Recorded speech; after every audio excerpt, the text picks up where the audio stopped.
Welcome to Roll the Bones, a Dungeons & Dragons podcast. Here are your players. Hi, I'm Chip, and I play Oz. I'm Shelby, and I play Fourstone. I'm Joel, and I play Malkreth. I'm Gretchen, and I play Kahu. The only thing I'm guilty of is being Ka-mazy. And I'm Chris. I'm the Dungeon Master. I try to prepare myself every time. I'm like, don't laugh. Just get through it.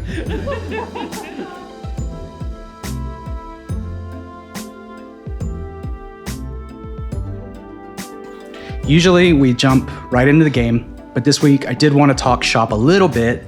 We'll keep it short because people are here for the dice rolling. But guys, we are at an inflection point. I have envisioned these first 10 episodes or so as kind of a prelude. I tried to design it in such a way that if nobody liked the podcast or if we didn't work as a group or our schedules didn't work out, we could kind of end it there with the defeat of Cyril Allgrove, and it would be a short, tidy little campaign that could stand on its own, and we could just leave it at that. And we, had a podcast for a minute, and that was fun. But that's not what has happened. Instead, people are actually listening to us, quite a few of them. So I think we're all on the same page as we want to try and take it to the next level, both as a story and a podcast. And I wanted to first read you a few pieces of feedback, since I don't think you guys have seen them. And to the listeners, as we're recording this, we've only published up to episode 7, though 8 comes out tomorrow. We're recording a few episodes ahead. So here's what people are saying about you guys. Sean says, finished episode 7 today. Chasing the fish had me laughing so hard I had to pull over. Loving the podcast. Jin W says, fish fights are what I'm here for. Gone but not forgotten, coward. Yeah. R.I.P. We'll get him back. Yeah, there's no way that guy's not coming back. Maybe my favorite and most confusing comes from Jason, who says, I'm on a 12-hour security shift and I read Roll the Boners. So he That's what does you like a said. text-to-speech of our That's podcast. Is he like Reads it? looking at the automatic transcriptions on Apple, maybe? Yeah. Maybe it's he rolled the, like, when he was looking it up. Oh, and he read he Roll thought the he meant Roll Boners the instead of Boners. Oh, that makes sense. Oh, that's exactly what it was. Yeah. That's exactly what it was. Okay, that makes way more sense. We need a Roll the Boners spinoff. That's for the Patreon. That's for the Patreon. High tier of Patreon. Right? I'll cover that one. The not safe for work. It's our D&D and sex advice podcast. Oh, man. Okay, well, somebody write that down. So anyway, yeah, we've gotten some tremendously kind emails and some reviews on the podcast platforms. So if you're out there listening, we're thinking of doing, for one, a Q&A type of bonus episode. So if you've got any questions you want to send our way, send them to hello@rollthebonespodcast.com. We've been asked about a Patreon, and we are putting that together. I'm going to talk to the crew here about what kind of bonus content we can get going right away, so it's there if people sign up. I think we're all humbled that anyone has any interest in that. Definitely one thing I'd like to include is letting Patreon subscribers vote on certain events that will happen in the campaign or affect the campaign world, so you guys can mess with characters or help them. It'll be up to the listeners. I think that would add a very fun... Yes, it'll be great. Not Twitch mode. Of course, if you're enjoying the show, by far, the kindest thing you can do to support it is to rate it and share it with somebody else. It's really easy to do, but actually helps us out so much in terms of teaching algorithms to share us with more people. But anyway, now that we've said this, we can get back to what we were doing. All that business in High Hill and Golden Fields is now behind you, at least for now. But now you know that you only caught a glimpse of something sinister in Cyril Allgrove, that he has friends. The Dusk Circle was one cell of a larger, more dangerous organism, and that there are others like him out there, all working to push the boundaries of traditional magical practices in dangerous and sinister ways. Here's what you have, though. Connections, friends, that'll help going forward, and more importantly, you have a lead. You know that at least 2 members of the group you're hunting, whoever they are operating in Waterdeep, and you have red initials for them, SH and CG. Not much to go on. 4 weeks have passed, and we'll decide together what you've each been up to, with some downtime. But now we're in Waterdeep, and that warrants some introduction for those who aren't familiar, so forgive me for talking for a minute. Waterdeep is the premier trading city in the Sword Coast, a thriving metropolis built around Mount Waterdeep's harbor. Known as the City of Splendors, it's where merchant princes and masked lords rule from marble palaces while scrappy adventurers try to make their fortunes. Around 150,000 people live in Waterdeep itself, while another 1.5 million live in the territories surrounding it, which extend for hundreds of miles. That's part of what gives the city its ability to maintain order. So for days as you approach the city, passing through small towns and farmland, you guys would have passed under the watchful eye of the city guard, perhaps even from above by the city's patrolling Griffin cavalry. The City of Splendors is a name well earned. Every whitewashed building catches the morning light like a promise kept. Every well-polished shield of the heroic city watch offers reassurance, and every colorful banner snapping in the harbor wind tells a story of dreams that actually came true. But look closer, really look, and you'll see the blood-stains scrubbed clean. You'll see the way hope and despair dance together in every dark alleyway. Mount Waterdeep rises from the harbor like a sleeping god. The ruins on its summit whisper secrets that could save you or damn you, depending on who's listening. And below, the city spreads out in organized, beautiful chaos, a machine that sorts dreams into reality, crushing some others while lifting others to heights they never imagined possible. And now it's your turn. For the last few weeks, you've been staying at the Yawning Portal Inn, one of the most renowned inns on the planet. And out of character, this is probably the most famous tavern in D&D lore. Since 1989, adventuring groups have found themselves making plans over pints of Shadow Dark Ale, and now it's the Skeleton Crew's turn. So before we get into the Yawning Portal Inn and what you guys are doing in the immediate, you've had 4 weeks. What do you guys think that you would be up to? I could say that Oz would try to find a somebody else affiliated with Candlekeep that he could get message back to the other monks to sort of fill them in on everything that he's found, especially with regards to the research that Allgrove was doing and the existence of this extraplanar library. I think that would definitely not take 4 weeks, too. That would be easy for you, especially because there is the Font of Knowledge in the Castle Ward of Waterdeep is the second largest library. The Great Library there is the second largest library in Amateurs. But it's pretty normal for people to travel back and forth between those. They have lines of communication. It would be definitely a place where you could send word back easily if you didn't have some other means. So I would say you've done that for sure. Okay, awesome. So we're going to need funds, right? It's important to have money. Gotta I have think money. Fourstone has been laying the groundwork for a multi-level marketing scheme. Waterdeep. Not trying to piss anyone off this time, so kind of veering away from healing potions and more into the vitamin industry. Youth potions, beauty potions, constitution save potions. They don't work, but you don't have to know that. You know, Oz is an herbalist as well.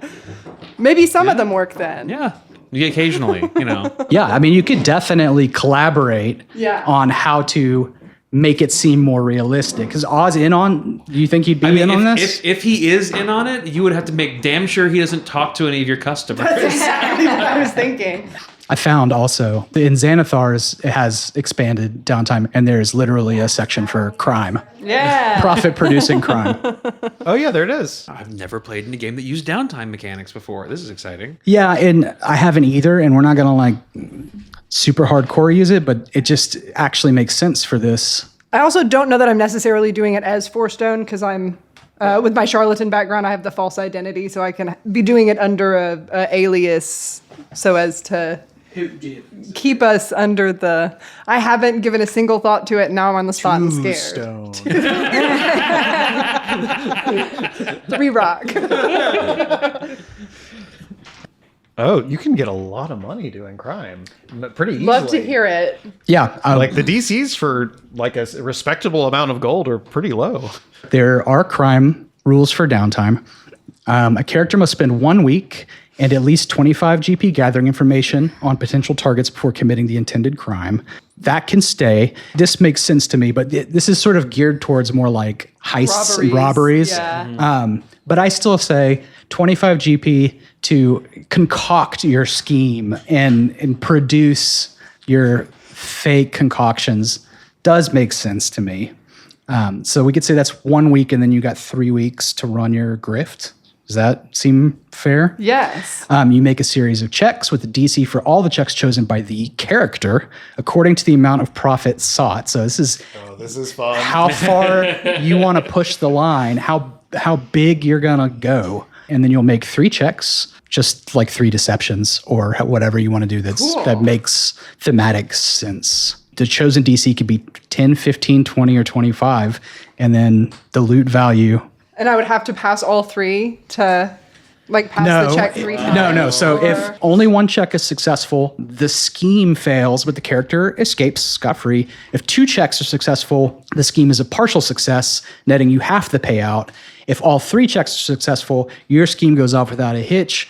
Everyone in Waterdeep is buying your bullshit potions, and you earn full value of the loot. You basically can attempt this 3 times, as far as I'm understanding the rules. And so your DC of 10 would net you 50 GP, and then it goes up to 100, 200, and finally 1,000 at the 25 DC level. Wow. And then also, you might get some crime complications, which is a separate table that we have to use because it looks very fun. And we'll roll for that. We'll just roll for that once at the end. Session. Excellent. All right, so how big do you want to go? I think I'm going to stick to 15. I only have a +4 in deception. Okay, well, so let's roll it 3 times and see what happens. Oh, very good. Hey, hell yeah. So 23, Okay. 19, 16. Success. So Yes. the launch of your miracle potion goes off without a hitch, and you net an easy 100 GP in the first week. Are you going to keep running your scam? What? Yeah. You got yeah, 3 obviously. you got 3 weeks. All right. 19, 8, 15. All right, so the second time everything is successful, but you only get half the payout, right? Okay. So you get 50 this time. And also there's going to be a complication that we'll learn about soon. Okay, that's ominous. We have to roll for it. Yeah. Do we do that next? Yeah, we can do that first. I think depending on the complication, that will determine whether or not I continue. Interesting. We're going to have to figure out how this plays in the story later, but I rolled a 4, which means that someone who knows of your crime has been arrested on an unrelated matter. Oh no. Shit. Good thing they only know 2 Oz. I don't know who that is. It's true that they do only know, what did you say, Two-Paw? 2 paw is fine. Yeah. Whatever you heard. Somebody is knows correct. Two-Paw, some distributor or promoter of some sort gets picked up for some other petty crime, and we'll see if that comes back to bite you in the ass. The guards shake them down. Like, what is this? Well, I made us some money. Yeah, so you got 150 so far, and if you want to keep pressing your luck, you can I think what with do it for one more time. With the issue in the prison, I think we're gonna stop it at 2. Okay. Well, add 150 to your coffers. Nice. Anything else going on that you guys would be doing for a couple weeks? Yeah. I think Malkreth is going to use his Githyanki connections to try and set up a base of operations, or at the very least, for the time being, a safe haven. Like, this inn, I'm sure, is very high class and cool and everything, and I am extremely tempted to live a life of luxury. But I know that we are here on a mission, and we may have already been clocked by some of the people that we're pursuing. So I am going to use my safe haven feature from my faction agent background to get us a temporary safe haven until we can get something more permanent set up. Okay. Do you want the spiel on safe haven? Actually, yes, if you don't mind. Yeah. I think I know a good way to make this fit together with some other stuff we talked about. But give me it. As a faction agent, you have access to a secret network of supporters and operatives who can provide assistance on your adventures. You know a set of secret signs and passwords that you can use to identify such operatives who can provide you with access to hidden safe houses, free room and board, or assistance with finding information, which is going to lead into the next thing I'm going to be doing. These agents never risk their lives for you or risk revealing their true identities. Perfect. All right. I would say they have discovered a lead for you that the magistrate of the dock ward is looking for somebody who's willing to take over an abandoned lighthouse at a place called Beacon Hill. He is willing to award the deed to said lighthouse, so you get it free and clear legally to anyone willing to cleanse the curse from the lighthouse. And you don't know exactly what that's all about, but you do know that it does have a reputation for being cursed. Supposedly, this lighthouse hasn't been touched in a couple of years after it went out during a massive storm at a particularly inopportune time. As a result, a merchant vessel crashed nearby and killed everybody aboard.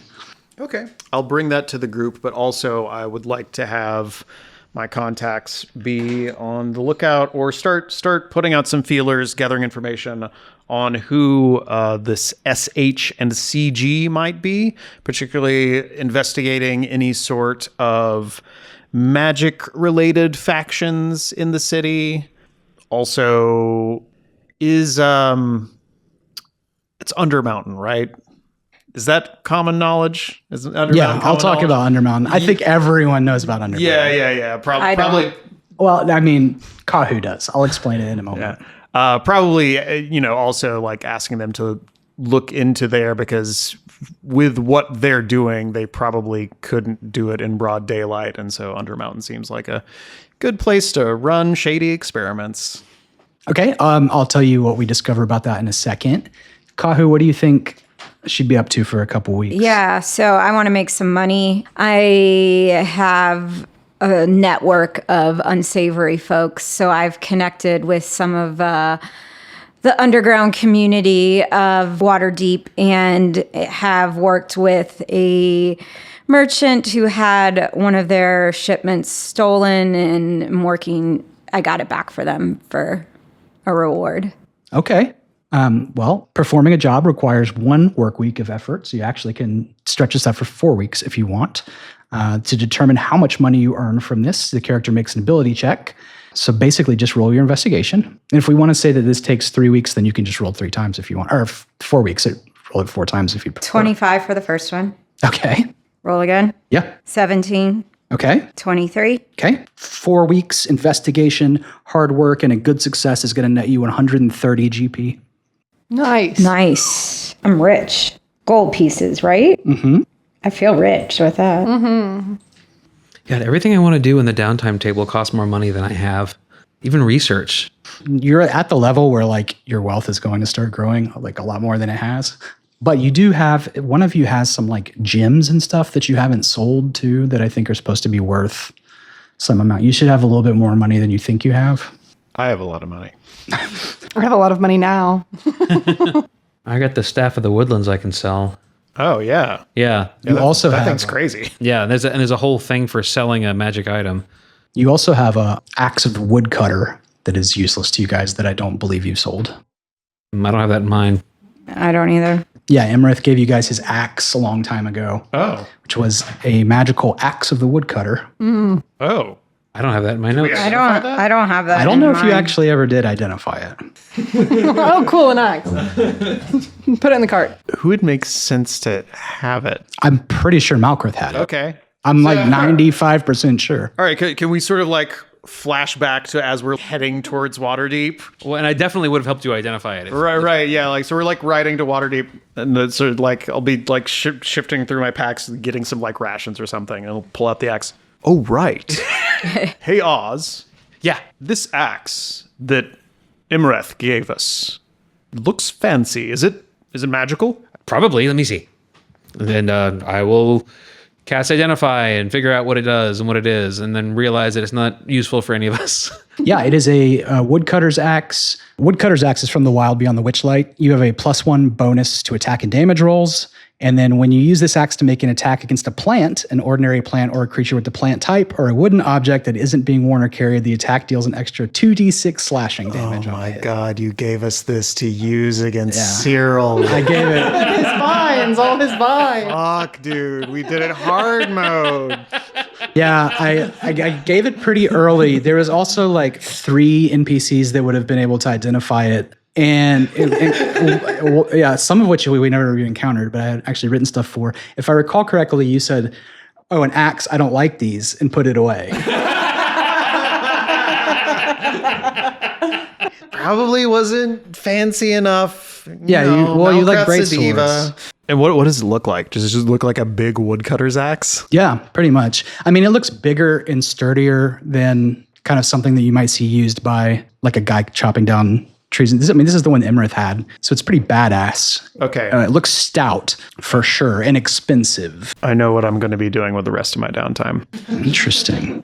So after you identify it and tell me what it does, Malkreth will sort of like turn it over in his hand a little bit, kind of frowning, wincing at some of the detailing. And then his eyes sort of perk up a little bit, nods to himself, puts it away. Thank you, Oz. You had sent some feelers out to see if there was anything weird going on in town, essentially, especially anything of a magical variety. You did hear something that a lot of people have already heard anyway, which is that apparently Waterdeep is in the grips of a rampage by a serial killer. Ooh, I like that. There are bodies turning up all over town with these bizarre crime scenes. So far, your contacts have told you that the City Watch seems completely at its wit's end to make any progress. Can you tell us some details about the deaths? Like, how are the bodies, like... You don't know that yet. That is not, publicly available information. They have tried to kind of clean up these crime scenes pretty quickly. And it's worth noting that the City Watch in Waterdeep is kind of considered one of the best police forces in the world. They're pretty effective.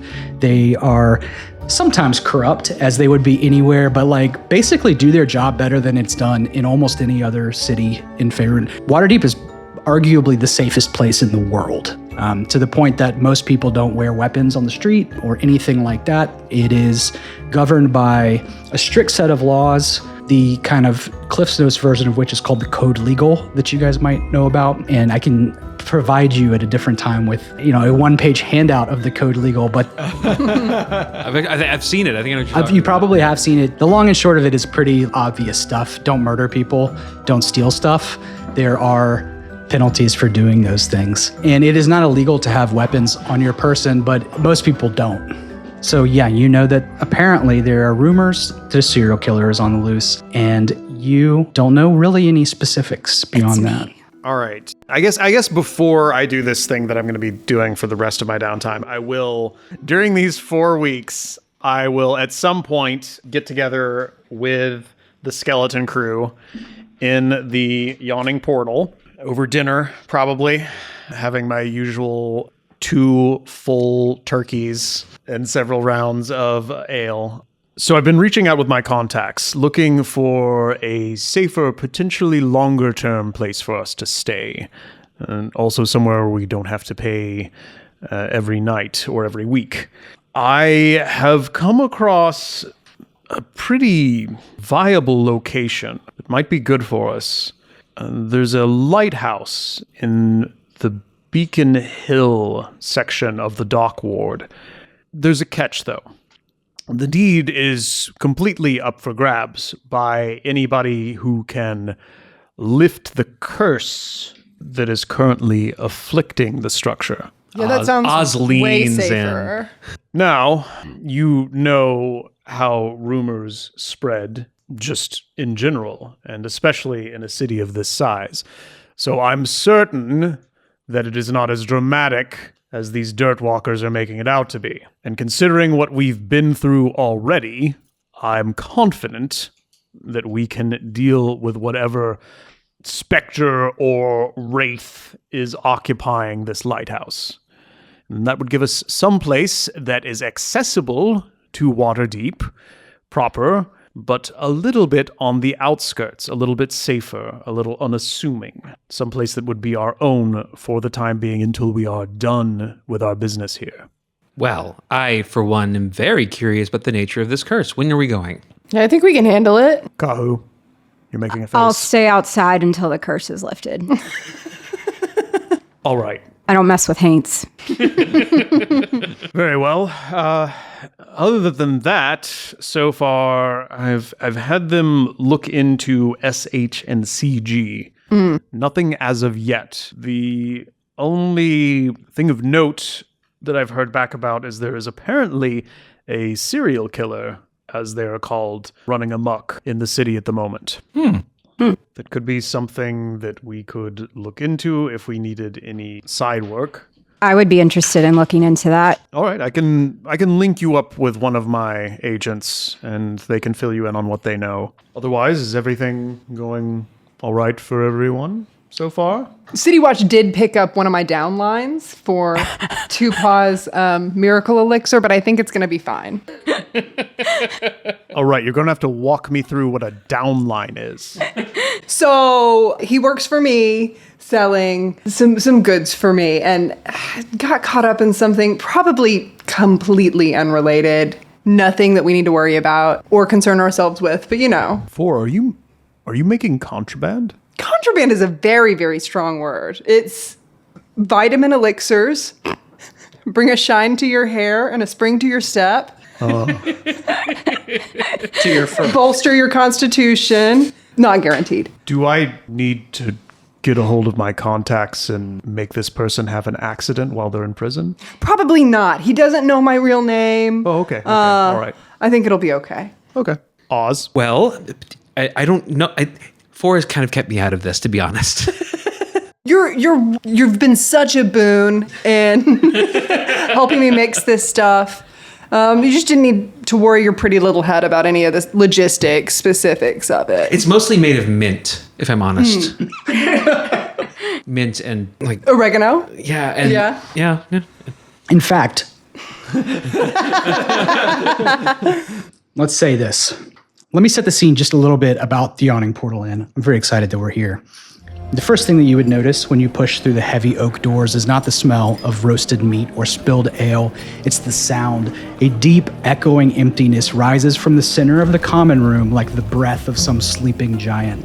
The Yawning Portal's namesake is a 40-foot wide hole that dominates the center of the room, descending into darkness so complete that it seems to swallow the light itself. This is a place where Waterdeep's hunger for glory gets fed one dead adventurer at a time.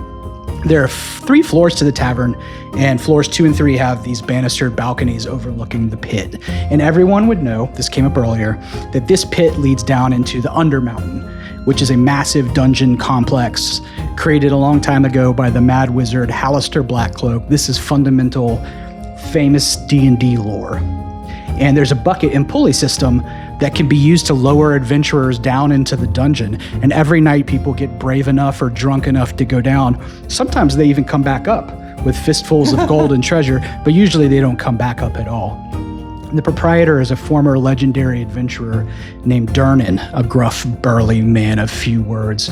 And as you guys are talking about this, having your drinks and chatting, as often happens, there seems like a fight is potentially breaking out. At least some people are getting in each other's faces back behind you guys, and you see that one of them is holding a bottle of Two Paws. Was it Two Paw? Two Paws Miracle Elixir.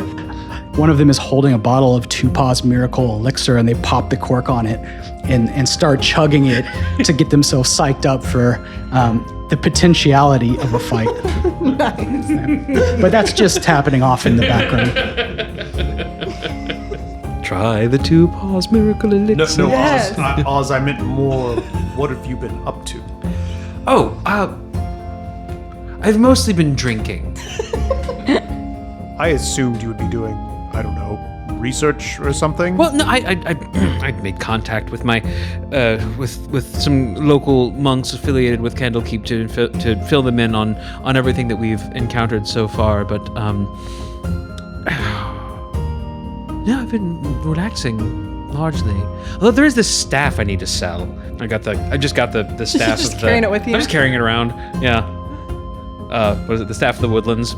Just like using it as a walking stick. Do we know of where you would go to sell that? Forstone, do you know where I could sell this? I'm sure we can find a place. Okay. Yeah. Well, when you do, let me know, because there's some business I need to take care of that whoever is bartering in magical goods could be of use to me. Well, certainly. I've never sold anything before. Well, there are a million places that you could potentially sell this. If you put a little effort behind it, since it is a magical item, then you could probably find, a more motivated buyer that kind of knows what they're getting. But there are, of course, a million shops in Waterdeep. There's anything that you can buy or sell in the world you could get in this city. Isn't Waterdeep home to that really famous magical item dealer? Well, I mean, Oz would at least definitely know that this is a powerful magical item. That none of us can use it, so he would probably try to find somebody that was actually knowledgeable about it to sell it to. You could take it to the university and see if they know anything, maybe at Blackstaff, about where to take it. That's true.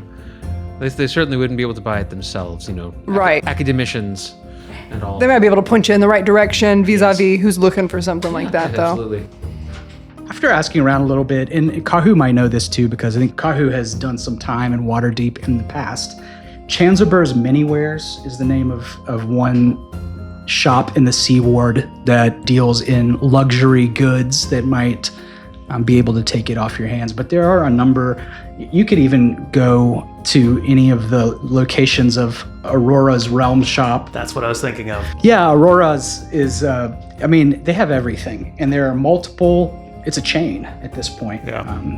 They have almost everything that you could want, and there are locations in every ward of the city. Aurora is herself a seasoned adventurer, retired now. She has and sells just about everything you could want. Okay, yeah. So, I mean, I'd probably just go do whichever the first one suggested was. Chanzelber's? In the downtime rules, what does it say about in terms of getting a price? Selling a magic item is by no means an easy task. Con artists and thieves. Character can find a buyer for one magic item by spending 1 week and 25 gold. I don't have 25 gold. Is the problem. Okay. We can just skip that part. Okay. Must make a persuasion check to determine what kind of offer comes in. There's a base price here, and then it is based on like the check. Apparently, so this is a rare staff, and rare magic items are like 4,000 gold. Apparently. Let's go. It can be. But so if you roll poorly on the persuasion check, you only get offered half of base price. If you roll well, you get 100%. If you roll really well, you get 150%, according to this. The main risk in selling a magic item is in attracting thieves and anybody else who wants the item doesn't want to pay for it. Every work week spent trying to sell an item brings a 10% chance of a complication, and there's a complication table. Love those. Well, I think in this circumstance, you're not going to have a lot of trouble finding a buyer. Like I said, it doesn't make any sense thematically. So I think we can just roll for whoever wants to try and, whether it's you or somebody else, take point on selling the thing. And we can see what kind of price comes in. I don't want to metagame this, but my persuasion is bad. Well, I mean, that's not even about metagaming. I think your friends would be like, this is not his forte. Well, so obviously, I would definitely bring Yeah. Malkrith along with me anywhere that I went, and probably Forstone too if she wanted to come along, There. and Kahu wherever she is. Before we go to do that, though, as we're wrapping up our meal, I would also ask, Kahu, I heard you mention something about your contacts as well. What have you been looking into? I've just been helping out local entrepreneurs, making some money, racking up some GPs over here. Entrepreneurs like honest merchants or like... No, very dishonest people. Nice. All right. Those can be useful contacts too. All right, shall we go sell this staff? Let me finish my drink. While you're finishing your drink, you Oz, do. I'm afraid you're becoming an alcoholic. I don't know what that means. That's That means that's a joke. I know what alcoholism is. it means somebody who really likes alcohol, right? No. And then he goes into a very elaborate explanation of how addiction works. Well, as you're finishing your drinks, I do want to also note that there seems to be some stir happening in the kitchens and behind the bars with employees rushing to Durnan and whispering urgently to him. You see him sigh and shake his head, then nod and wave off the employees. And he steps out from behind the bar and starts walking for the stairs to the second floor. At the same time that that's happening, those people that were drinking fake elixirs and pushing each other around are getting a little rowdier as well. I'm curious what Durnan's Yeah, doing. me too. I don't know what business it is of ours, but it is I'm intriguing. gonna see them get up and start wafting in that direction. No. No, we need to stay focused. This is not the kind of city where we can just pry our way into every bit of intrigue. We'll get ourselves killed. I'm not prying. I'm just curious. Now, you know I have to just drop them in and just see what happens. So are you following upstairs? Yeah. Well, at a respectful distance. I don't want to get in his way. Yeah, he definitely like clocks you behind him Right. as he's walking up. Like, Oz is gonna die if we don't Yeah. go with him. Don't mind me. I was just curious. He's You also look very concerned. loud and drunk, probably as well, so not very conspicuous. and you got to figure that, I mean, this place is like half circus all the time in the night. Durnan's probably seen everything, and most things probably don't faze him very much. At least Oz is polite to Yeah. a fault. Like, I mean, I don't think that you would be able to follow him without him noticing, without like an extreme stealth check. And I think that he probably expected, he's going to draw some attention. So as you head up the stairs, though, you see a small crowd gathered outside the door at the end of the hallway in front of one of the rooms. And as you approach in the hallway, it feels unnaturally cold. In fact, you can see ice on the floor in the doorway.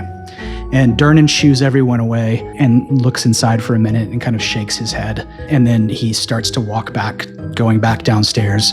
And as he passes you, he says, "Don't touch anything," and then just goes back down the stairs for a moment. Can I make like an Arcana check to figure out what happened from where I am? From out in the hallway? Yeah. Yeah, go ahead. Okay. That's a nat 1. That's 8.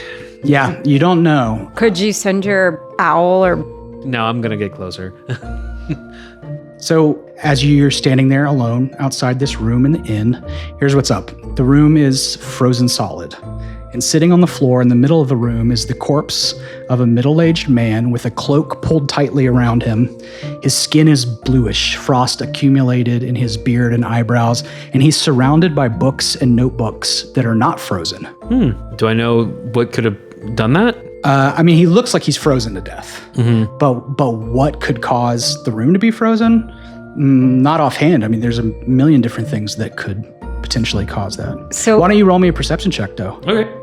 Just to clarify, like, bed is frozen. Everything around it is frozen, Everything's except frozen. for the notebooks and the books. Yes, and he's sitting on the floor, kind of huddled up, with his cloak pulled tight around him, and these books are kind of in stacks around him. That is an 8 perception. An 8 perception. Nothing really immediately jumps out to you, except for one thing that to you in particular is especially obvious, which is that he has a small red and gold crest sewn onto his cloak, which is the insignia of Candlekeep. Oh, weird. Do I know this guy? You don't know him. I would have caught up to Oz by this point because 4 made a good point that we can't let him go off alone. He'll die. right. So he told me not to touch anything, so I'm not going to touch anything. I'm going to go back and find Durnan. All right, you go back downstairs, and Durnan is back behind the bar again, like cleaning mugs. Yeah, just wave him over. Like, You wave him. He doesn't move, excuse me. The frozen man upstairs. and he tries to cut you off and says, "Keep it down." Okay, so I'll go walk. And he closer. beckons over to you. I'll go walk closer to him. Yes, the frozen man upstairs appears to be affiliated with the Candlekeep, as am I. In my official capacity, would you allow me to investigate the room, please? I don't care what you do, but the city watch is on its way. You'll probably be here in a few minutes. If you want to look. Like I said, don't touch anything. All right. I'll just go back up and look very, very, very closely at things, probably until the city watch arrives. Are you guys? I heard Frozen, and I'm gonna You go love with- that movie. Yeah.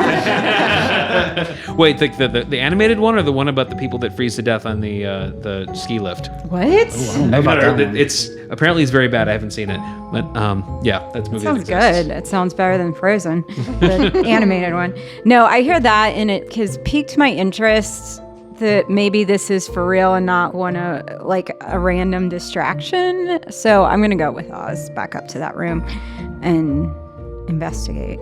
I think y'all should touch those bugs. He said don't touch it. He said not touch anything. Yeah. Well, I have gloves, so I'll just wear those and touch whatever I want. Love it. I'm going to look as closely as I'm going to investigate as closely as I can without actually touching anything in the room. All right, roll and investigate then. Okay. Now this is my shit. I'm going to choose a different D20. It's not your shit today. That's a 12. A 12. I'm afraid you don't notice anything else for sure. Okay. Can I roll investigation? Sure you can. It's a 25. Yeah.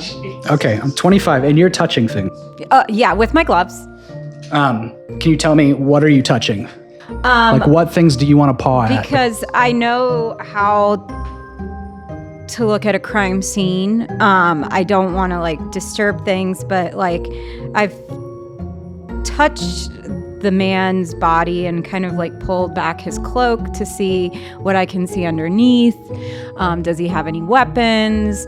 Is there any other identifying marks besides the Candlekeep insignia? And then I look at the books, but they don't really mean anything to me. Yeah, you're right. The books don't mean anything to you. You notice a couple things, though. The one thing that you notice right away that particularly for you kind of stops your heart for a second is that when you open his eyelids, his eyes are gray and pupilless, as if they've kind of fogged over. And you've seen that before years ago in another murder that you were tasked with solving that went unsolved. You notice a couple of other things, that the books that he has, to you, they look rare, potentially, but there's nothing that's kind of obviously important about them. There's nothing that they just look like normal books to you. Somebody like Oz would be able to know more about them, but nothing bad happens to you when you touch them or anything like that. It's a mix of books that could be from the library and then his own writing as well, notebooks. Some of them are definitely translations of ancient texts, you know that much.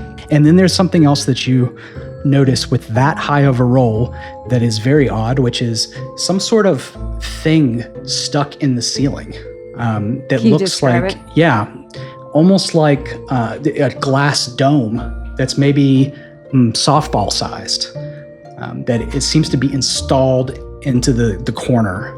Like a freaking camera? That's what it sounds like one of those. I don't know. Do you want to mess with it more and find out? Yeah, I do. Like a scrying eye? I'm gonna check that out. Yeah. Just actually, you want to give me an athletics check to pull it off the wall. Oh yeah. Oh, this is not gonna be good. Oh, not bad. 19. All right, 19. You're able to wiggle this thing out. It's not installed especially. It's been. A hole has been kind of carved out and stuck up in there, but you are able to get this thing out. And Oz recognizes it indeed as a scrying eye. A what? A scrying eye? Like crying with S in front of it? Yep. Yeah. So somebody was watching this room. A scrying eye is a floating construct normally. It is basically, yes, like a camera or a crystal ball that someone can look through. This one looks like it's got maybe a little bit of a custom job. It's not floating around. It's been stuck up, in the ceiling like a hidden camera. It's also a little bit smaller than you think they probably usually come, but at a glance, yeah, it looks like an eyeball, sort of, but you are positive, meant to be a device to watch this room. Can I go immediately to the other rooms on that floor and check out and see if there's a scrying eye? Yeah, the other rooms are locked. Do you want to? Can I knock on the door because there's people in them? Of course you can. What do I have to do for that, charisma, to get people to open the door? No. You knock on the door to the door next door, and inside somebody says, "Can I help you?" Yeah, this is just room service, and I just wanted to do a check of your room, make sure you had everything you need. No, I'm good. We've had some complaints of smoke, so I just wanted to check and make sure everything was safe. Everything's safe, no smoke in here. I'll give you a gold piece if you let me in. What? The door swings open, and there's this woman standing there, and a guy sitting at a desk behind her, kind of looking at you weird, and they're like, what are you talking about? I just need to look for something in your room. I just want to make sure you're safe. Don't be alarmed whatsoever. I roll a persuasion check. 20. 20. She holds her hand out, asking for that gold piece you Here promised. you go, ma'am. And she gestures for you and says, suit yourself. There's nothing weird about this room. She steps aside. I find a scrying eye right above their bed. No. You don't find a scrying eye in that room. Okay. Shit. Just wasted a gold piece. No, that proves that it's not the inn, Yeah. right? It's the guy. He's like Jigsaw, booking himself a front row seat. So what do we do next, Fourstone? Well, I don't, You're I really don't know. familiar No, with this nobody plot. else knows. You're the only one in Yeah, that room. Yeah. Okay, so I'm going to run back to the main room and tell the rest of the skeleton crew, there's not a scrying eye in the neighboring room. So I think it was like specifically to look at this guy. And this whole scene is looking really familiar to me. Familiar. I've seen this before with his eyes. What was up with his eyes? They were just like cloudy, like he didn't have like an iris or pupils. Oh. You know what occurs to me, Kahu? I know Oz's background, and I more or less have figured out yours at this point. Fair. But I don't know much about your past before we met. And there's no reason to know. That's making me want to know more. I was part of an investigation where I have seen this type of post-mortem on the eyes previously with the cloudy eyes. So you were a city guard of some sort? in a past Heavens life? no. I'm not part of the establishment. I was investigating a murder, just hired on my own. And you said They all had cloudy eyes. No pupils, no iris. Where was that It when was you were investigating it? It was near where I was born. It's a small forest village. Oh, okay. So this was maybe 10 years ago. how far from Waterdeep, roughly? Not far. Not far at all. In fact, Clutter and I became partners after that murder. It was his family. Oh. Like his dog family, or did he have like It was his like elf humanoid family. Yeah. Got it. Yeah. Got it. And this person was never apprehended. Unfortunately, no. I failed. Well, we'll get him this time, I think. Right? Right. Just shoot an elixir. But first, we're going to sell this staff. Sure. Is there anything else we need to do with that corpse up there before the city watch gets here, though? Oz is still in that room, by the way. Oh, alone? No, we were like outside of the room. Yeah, you know we're like in the hall talking. Oh, okay, I thought right? you went back down to like the. No. No, we're not leaving you alone. Are you crazy? He's like Burn the yawning portal to the ground.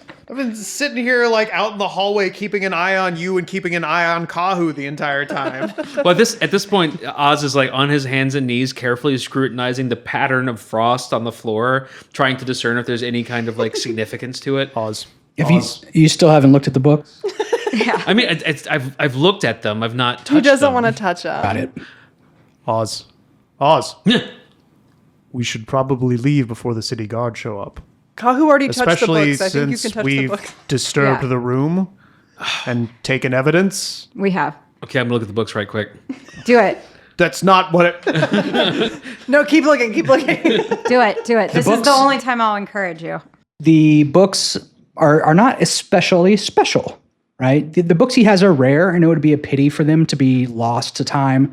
But they're nothing that's like a matter of life and death. And like I said, his notebooks do suggest that he was translating a few ancient tomes that likewise are of academic significance, but nothing that is so weird or special that it would, make sense to be killed over or something like that. Ooh. One thing, you mentioned some of these books were library books.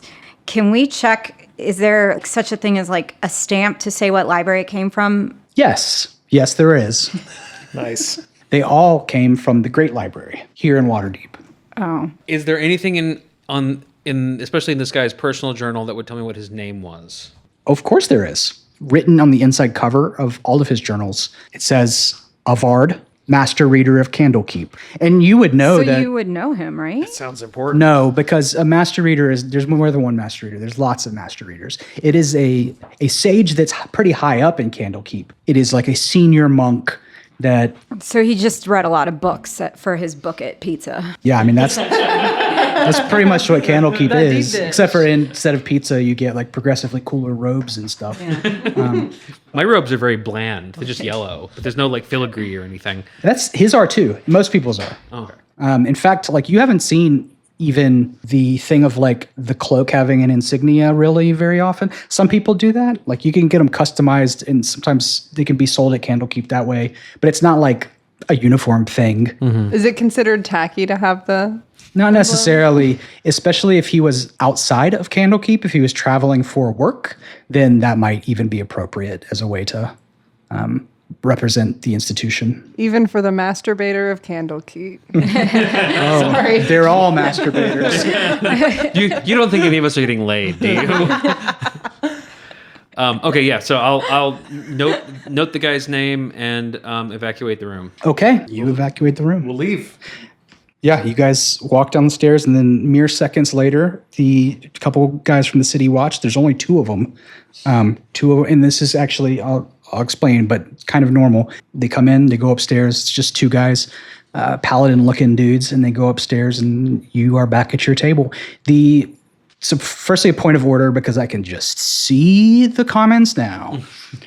Waterdeep has the city guard and the city watch, and they are two different things. The city watch is like your police, basically.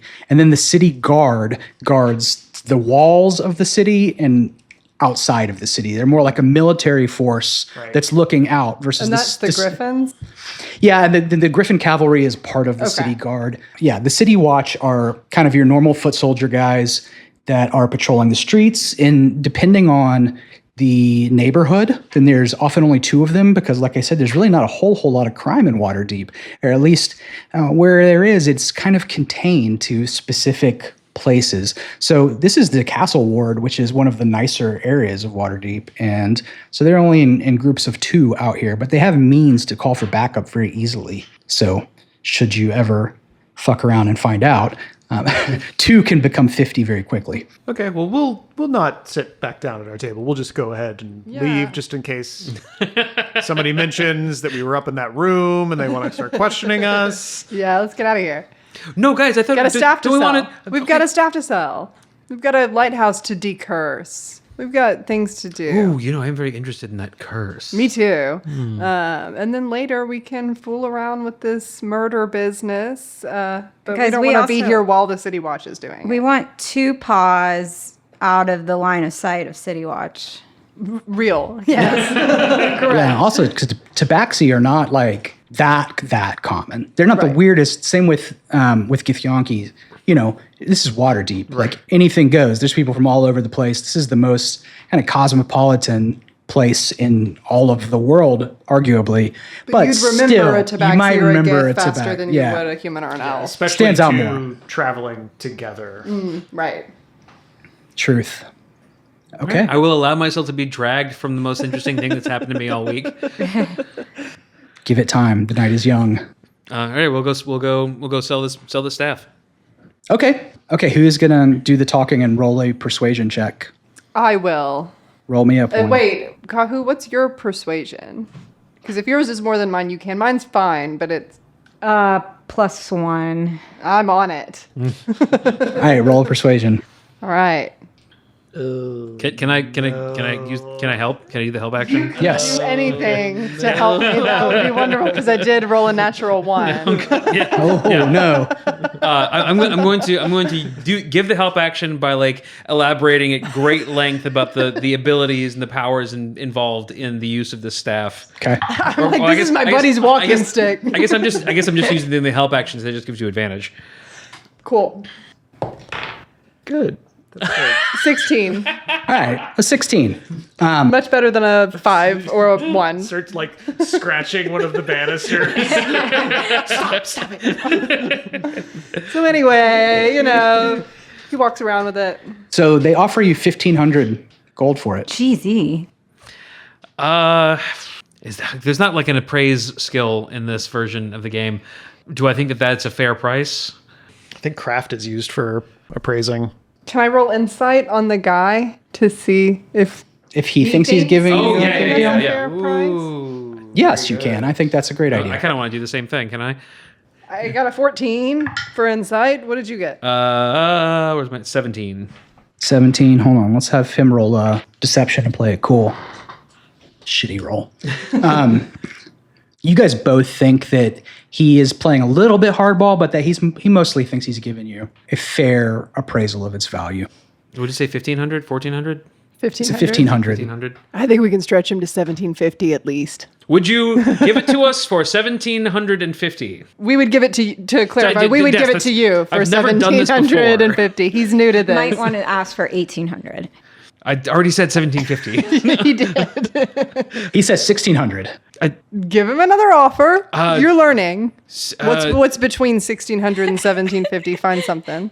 It's 1,675. Done. Nice. That's Good a job, lot. Oz. You That's learned a lot. Wow. It's literally a scene from Sinners that we just watched last night. Yeah, it is. I haven't seen that. I need to Me watch that so either. I bad. mean, he teaches a little girl how to negotiate with him. All right. Delete. Add A bunch of money. Yeah, you guys have made 1675. some good cash this month. Yeah. We are going to divvy that up, correct? Oh, certainly. Certainly. Of course. Of course. 418 apiece. Okay. And then one person gets like one extra. Sure, you can have it. Okay. You did such a good job. How much was it? I'm so sorry. 418. Okay. I'm going to immediately ask for my cut and then turn back to the man. Sir, I have a bit of business that I need conducted. I'm not sure if you're the person I need to be speaking with, or if you can put me in contact with who I need to be speaking with. I would like some modifications done to this axe. I'll hold up the woodcutter's axe. He asked you what modifications. I need the blade to be reshaped a bit. He tells you that he knows a guy. He can't do it himself, but he can put you in touch with somebody. He can reach out on your behalf Yes, please. with a do. blacksmith. Okay. He tells you to come back tomorrow. Very well. And while we're out and about, I'm just going to pick up some smithing tools and some jeweler's kit, just because I'm proficient in those and I don't own any yet. Nice. So 45 for both. Yep. All right. Well, I would before like to buy a forgery kit while we're out also. Do it. Thanks. while we're in this magic item shop, can I like shop around, see what he's got? Yes. Is there anything in particular you're looking for? I would say that you can find anything basically that exists that's up to like common and uncommon. Okay, I think I want to buy a bag of holding. Cool. Yeah. All right. I would say that you could find a deal on a bag of holding for right at 400. Okay. I don't think the upcharge is going to be that significant. I think using my newfound haggling skills, I might try to talk him down to like 350. Okay. Oh boy. So roll Okay. persuasion. You can do it. That's a 9. It's a 9. He says, 400. 400 is fine. That's fine. I'll pay 400 for it. Sure. At least you didn't piss him off into upcharging you. Yeah. Yeah. People are pretty nice most of the time in Waterdeep. Okay, so as I'm moving things from my backpack into the bag of holding that I just bought, I'll realize, oh, right, the Seer's deck. I haven't done anything with this today. I wonder what happens if I just draw a card. Okay. I will roll for you. Okay. You rolled a 3, which is the Comet of Stars. Oh boy. The suit is the stars, and the comet is the particular card. Okay. Do you want to roll an Arcana check to see if you can guess anything about the effect of this? I would love to do that. I'm also seeing that I never used the last one that I pulled. I don't think you really had an opportunity. Yeah, that was the Squall of Storms. All right. Oh, yeah. I guess I just put it back into the deck Yes. afterwards? Okay. All right. 13. I am using a different D20 the rest of the night. Yeah, a 13. You know that this is a mixed result card. It's going to have both a boon and a drawback. And you know that it's going to give you the ability to have an additional first level spell slot for the day. But it will also have an unknown penalty. Okay. And I have to use it in order for it to do that? Yes. Okay. Well, I'm not going to do that yet. Okay. I will also, while we're in a sort of merchanty area, try and go shopping for some rubies, realize that they're really expensive on the prime material plane, and then just try and purchase some like fake glass rubies. Fake glass rubies? Yeah. Yeah, you can find those. Okay, cool. No problem. It's a negligible amount of money for a handful of fake glass rubies. Great. All right, that's all the shopping I Interesting. need to do for now. All right, where to? The lighthouse, The right? lighthouse? You want to go the now? lighthouse. It's My nighttime. vote.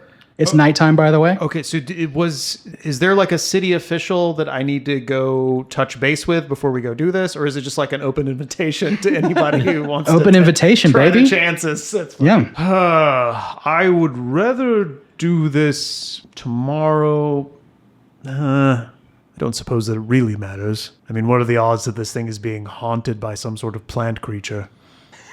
Because of your axe. And it is better for us to not go back to the yawning portal at this point. Smart. Yeah. Yes. That seems correct. All right. Let's go deal with the lighthouse. Okay. So you guys were in the castle ward before, and you head off to the dock ward. There are several wards in Waterdeep, and as you come to them, we will. I'll explain a little bit more about them. But the dock ward is what it sounds like.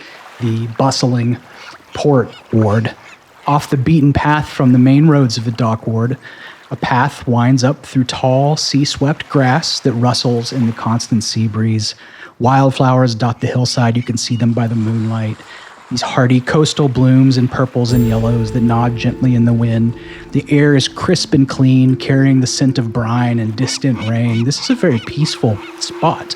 Gulls wheel overhead, and even at night their cries mix with the rhythmic crash of waves against the rocks below.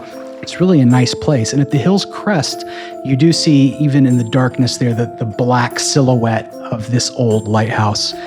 It's white painted stone, and it rises perhaps 60 feet, and you can see from a far distance that its paint is peeling and weathered. The structure is more substantial than you might have guessed.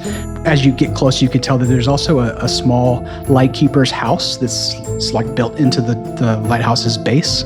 It has a red tile roof, though it's missing several pieces at this point, and wild roses, these unruly vines, have begun to climb the walls of it, and it's clear that it's been unkept for a couple of years. At the top, you can kind of see the lighthouse's great lens that sits dark and dusty behind salt-stained glass. There's a narrow walkway around that, an iron railing spotted with rust. You don't hear anything, though, except for, Waterdeep is not especially noisy at night, but like you go just outside of the kind of proper of the dock ward, and it's like this very peaceful little area that you've found just off the beaten path. Somewhere in the distance, you hear someone say, "You're fond of me lobster." Fine, I like her cooking. I'm going to cast Mage Armor on myself, just preemptively, to be safe. Okay. After I see him cast a spell. Oz. Yes. See if there are any ghosts about. You have a spell for that, right? I'll do Detect Magic, and that's going to hang around for about 10 minutes. Okay. Can you read Detect Magic for me? Yeah, so for the duration, you sense the presence of magical effects within 30 feet. If you sense any such effects, you can take the magic action to see a faint aura around any visible creature or object in the area that bears the magic. And if an effect was created by a spell, you learn the spell's school. It's blocked by 1 foot of stone, dirt, or wood, 1 inch of metal, or a thin sheet of lead. Okay. From this distance, you don't detect anything, but you'll know if you do. Okay. Well, I don't detect any magic. As far as undead goes, that is not my wheelhouse. I've got it covered. Oh. If there are undead. Because I just got seer undead on top of my turn undead, so Hell yeah. I'll tear them up. By all means. Yeah. So, Well, I can't tell now, but Oh. if they, I don't have a way to detect them, but I have a way to turn and hurt them should we come across them. So I guess the important part of the story is that we don't have any way to detect undead. fair enough. I'll draw my greatsword and enter the lighthouse. You got to enter the lighthouse or the lightkeeper's house, which is kind of they're sort of built together, but they're two separate Lightkeeper's house entrances. first. Yeah, like he was Yeah, out smart. first. Let's do some recon. Yeah. All right, so as you step through the front door, you hear a sharp intake of breath from the kitchen, and a voice says, "Who's there? Stay back." And a translucent, shimmering figure emerges hesitantly from the kitchen doorway. A middle-aged man with graying hair and the weathered face of someone who spent years by the sea. There's fear in his pale, ghostly eyes as he clutches what appears to be a spectral poker from a fireplace. And he says, "Please, I don't have anything of value. Just take what you need and go." His voice wavers and carries this odd echo. See, what did I tell you? Just a normal specter. I don't know if Oz is the person to be doing the talking with the undead, but I'm at it if you'd like to. yeah. So Oz will walk in and say, "Hello, we're here to cleanse the curse." Oh, what? What? Just look, the brass instruments on the mantle, they're worth something, right? Well, I have a telescope. Take what you want, but just leave me alone, please. And as he turns his head nervously from side to side, gesturing towards his meager possessions, you see for the first time that he has a rusty axe buried deep in the back of his translucent skull, and he seems completely unaware of it. I don't think he knows that he's dead. No, he Sir? does not. Don't be careful. Be gentle. So do you know what How are you feeling? You have a headache? I look not well, I'll admit, and I know I haven't been the best keeper lately. He stammers, backing towards the wall. The lights have been giving me trouble, and I can't seem to remember, but I'm trying. I really am.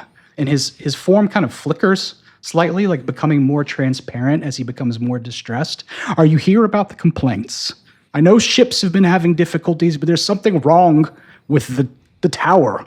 Terrible sounds and cold spots. I can't bring myself to go up there anymore. I just want to be left alone. Could you elaborate on the cold spots? What's going on with the tower? If you go in for yourself, you'll see it. It's cold in there, and it's not cold here. Normally, it feels like freezing, like ice when you walk in there sometimes, and then sometimes not. And you hear there used to never be sounds except for gulls and waves. Now you hear all sorts of ghastly things. We shall be happy to go and investigate what's happening in the lighthouse. You do that for me. Certainly. I appreciate that. Certainly. I Maybe haven't not for been- you, out of my curiosity. I'm really just... What's your name, sir? Nathaniel. Nathaniel. I'm Malkreth. It's nice to meet you, Malkreth, and I'm sorry that I thought you were robbers. Oh, that's all right. I'm sure you don't see a lot of my kind around here. I haven't seen any of anyone's kind in I don't know how long. Several days at least. I bet it's longer than that. I feel really bad for this guy. Nathaniel, what year is it currently? It's 1493. Hey, Chris, what year is it currently? It's 1496. Ooh. When did that... Let me make sure of Is that. that when the merchant vessel, like round about that time, hit the lighthouse and it got taken out of commission? He said 1493. It is currently 1496. To answer your question, you don't know exactly, but you were told it's been a few years that it's been abandoned, so that would check out. Well, shall we investigate the tower? Let's do it. Yeah. I kind of want to see if I can get a closer look at the axe buried in his head. To like make out any details, or if it's just like spectral and... Yeah, you can't really... I mean, it's just a kind of a run-of-the-mill common hand axe. Okay. Like this looks like a small hatchet that you could find kind of anywhere. I really hope we get to keep this guy. for our base of operations. I want a ghost butler. Speaking of, Yeah. Butler. is Claude still at the yawning portal? That is a great question. Probably. I think that he would be. Yeah, I mean, because Move he's him in once the curse is gone. yeah, and Yeah. he's safe there because he didn't go poking around. with True. us. Yeah, he has I bet he's plausible making deniability for most of your activities, which is by design. Yeah, let's go investigate the tower.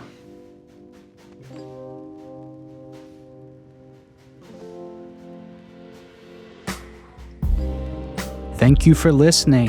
So, by the time you're hearing this, we have already set the Patreon up that we discussed at the beginning of the episode, and you can check it out now at www.patreon.com/rollthebonespodcast.com. Members are already able to vote on the first item. You'll remember that at the beginning of the episode, one of Four Stone's miracle cure scam associates got arrested by the City Watch. Well, are they going to rat out Four Stone, or will they keep their mouth shut? Patreon members of the Skull Society can cast their votes now. If you've got any questions for us, hit us up at hello@rollthebonespodcast.com so we can start collecting them for the Q&A episode that we'll eventually do. As always, thank you for sharing your very valuable time with us. We will catch you soon. In the meantime, roll high and don't die.